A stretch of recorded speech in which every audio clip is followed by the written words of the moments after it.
अस्सलाम वालेकुम फ्रेंड्स, कैसे हैं आप सब। अल्लाह ताला से दुआ है कि आप सब खैरियत से हैं। चैनल पर जो लोग नए हैं तो प्लीज़ सब्सक्राइब ज़रूर कर लीजिएगा और मेरे सब्सक्राइबर्स का बहुत बहुत शुक्रिया।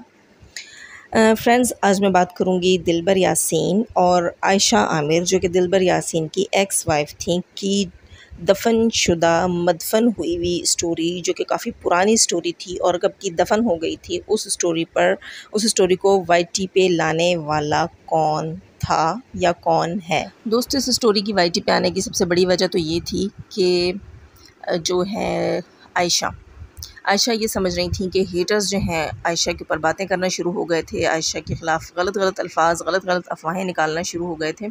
तो आयशा को ये लगा शायद ये बातें जो हैं वो दिलबर फैमिली की तरफ से जो है वो हेटर्स तक पहुंचाई जा रही हैं। इसी तरह दिलबर के लिए गलत अल्फाज और गलत बातें यूज़ हो रही थी, उसकी फ़ैमिली को टारगेट किया जा रहा था। तो दिलबर को ये लगा कि ये सारा कुछ जो है वो आयशा फैमिली की तरफ से किया जा रहा है दिलबर के ख़िलाफ़। यानी कि बीच में था कौन?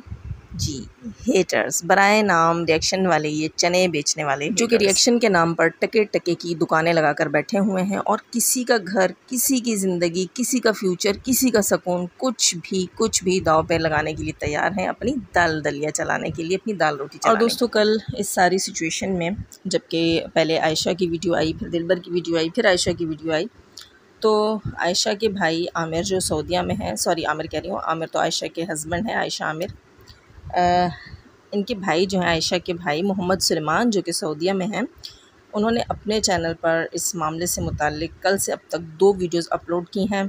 और उन वीडियोस को के सुनने के बाद मुझे महसूस हुआ, जो जहाँ तक मैंने जो है ऑब्ज़र्वेशन की है उनकी बातों की, तो मुझे ये पता चला है कि वो बहुत सेंसिबल बंदा है और मतलब उसकी कोशिश ये है कि फ़ैमिली जो है वो फ़ैमिली की तरह रहे और फ़ैमिली की जो है वो सीक्रेट्स जो हैं वो बाहर नहीं जाने चाहिए। और वैसे भी दोस्तों, हर फ़ैमिली में सीक्रेट्स होते हैं, इनको मीडिया पर लाकर एक दूसरे की इज़्ज़त उछालने से अगर $4 आ जाते हैं तो ये सोचा जाए कि इससे आगे कितना बड़ा नुकसान है, इन फ्यूचर बच्चों के लिए कितना बड़ा नुकसान है। वो चीज़ जो है वो ये $4-5 या $20-30 या $200-250-500 ये चीज़ वो खमियाजा नहीं भुगत सकते, वो लॉस ये पूरा नहीं कर सकते। अच्छा फ्रेंड्स, दिलबर की इस वीडियो जो कि उसने आयशा पर इल्ज़ामात लगाए, जिस वीडियो में, उसकी वजह थी आयशा की वो वीडियो जिसमें उसने अली की माँ होने के लिए दावा किया था कि मैं अली की माँ हूँ, और शायद कुछ और बातें भी की थी जो कि दिलबर को बुरी लगी। और इसी तरह जब मिसअंडरस्टैंडिंग्स क्रिएट होती हैं तो वो बढ़ती ही चली जाती हैं अगर उनके ऊपर बात मुसलसल की जाए, एक तरफ से भी दूसरी तरफ से भी, तो वो मिसअंडरस्टैंडिंग्स जो हैं वो ख़त्म होने के बजाय मज़ीद क्रिएट होती हैं। तो दोस्तों, यहाँ मैं मशवरा दूंगी आयशा को भी और दिलबर को भी, जैसे मैंने कल भी कहा था कि हो सके तो आप लोग इस मामले को यहाँ ख़त्म करें। पहली गलती वाकई आयशा ने की है। आयशा, आपको रिएक्शन वालों की बातों में आकर अपनी कोई भी रियलिटी, कोई भी जो अपना आपका पास्ट था वो वाईटी के ऊपर नहीं लाना चाहिए था। लेकिन असल में रिएक्शन वालों के साथ मिला हुआ कौन है? जी दोस्तों, तो आज इस रात से मैंने पर्दा उठाना था। वैसे तो रिएक्शन वालों के साथ, जो बराए नाम रिएक्शन वाले हैं, उनके साथ 3 लोग मिले हुए हैं सितारा यासीन के ख़ानदान के, जिसमें मैंने बताया था कि एक दूर पार के रिश्तेदार हैं। जी बिल्कुल, वो इन सब की लीडर हैं और वो पैचअप करवाती हैं अपने ख़ानदान के बिगड़े हुए लोगों का जी हेटर्स के साथ, ताकि वो सितारा फैमिली और जो सितारा यासीन की जो फैमिली है उनके बारे में लोगों को मिसगाइड करें, और जो थोड़ी बहुत उनकी कोई पास्ट है, कोई सीक्रेट्स हैं, तो वो चीज़ वो यहाँ शेयर करती है। जी, तो मैं बात कर रही हूँ इकरा की, जिसने अपनी बच्ची का नाम भी खामखा वाईटी के ऊपर ख़राब किया। इकरा को सबसे पहले मेरा मशवरा ये है कि प्लीज़, अगर आप में थोड़ी सी भी इंसानियत है तो सबसे पहले तो आप हरम का नाम अपने नाम के साथ से हटा लीजिए, क्योंकि आपकी बच्ची जो है वो आपके वैसे ही इस सारे किए कराए को फ्यूचर में इतना बुरी तरह से भुगतेगी, तो ये नाम जो आप उसका ख़राब कर रही हैं तो आप वैसे ही कर रही हैं। लेकिन आपके जो कारनामे हैं, आपके जो करतूत हैं वाईटी के ऊपर, जो आपने आग लगाई हुई है, आपको, मुझे समझ नहीं आती, इस बंदी को सुकून नहीं है, इसको समझ नहीं आती। ये वाईटी पर आग लगाने के बाद भी ऐसा लगता है इसका बस नहीं चलता कि किसी के घर में घुस के आग लगा ले। जी दोस्तों, इस सारी सिचुएशन के पीछे पहले दिन से आज तक इकरा का हाथ है, जिसे आप हरम इकरा के नाम से जानते हैं। सितारा से जेलसी के बाद सितारा की फैमिली से इसको जेलसी हुई है और इस औरत ने अपनी ज़ाती अना की तस्कीन के लिए सबकी रियलिटीज़ ला के यहाँ रिएक्शन वालों को दी है। इसके प्रूफ से हमारे पास, ठीक है। इस औरत को सुकून नहीं है। इस औरत की वजह से वो, जो आपने सुना होगा, ज़ुनैरा माहम ने काफ़ी अर्सा पहले, कई माह पहले ही इस रात से पर्दा उठा दिया था कि सारी गंदगी के पीछे जो है वो इस इकरा का हाथ है। और उसने ये भी कहा था कि दूर की रिश्तेदार, आज मैंने यहाँ उसका नाम भी ले लिया, और उसने ये कहा था कि वो लाइट कलर्स वाले जो है आँखों वाले भाई वो भी मिले हुए हैं।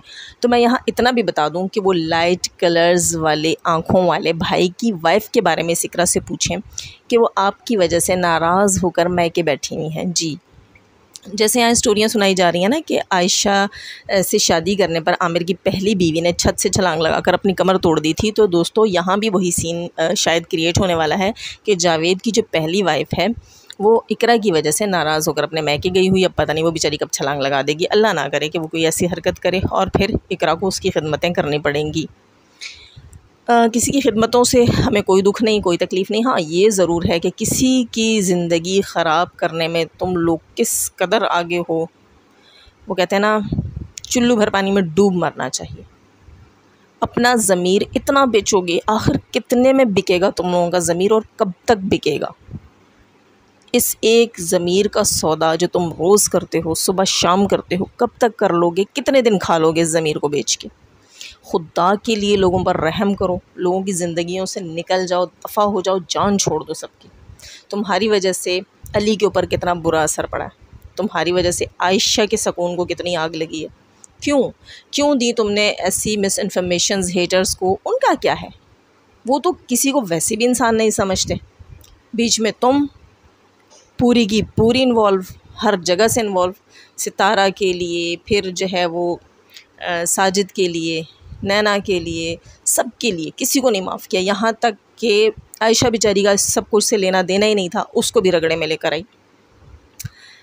उफ़, शर्म आती है तुम्हें औरत कहते हुए, तुम जैसी सबको औरत कहते हुए, जैसी तुम जैसी हैं जो दूसरों का सुकून। अरे औरत के अंदर तो माँ होती है, हर औरत के अंदर एक माँ होती है, उस माँ में एक इंसानियत होती है, एक रहम होता है, एक तरस होता है।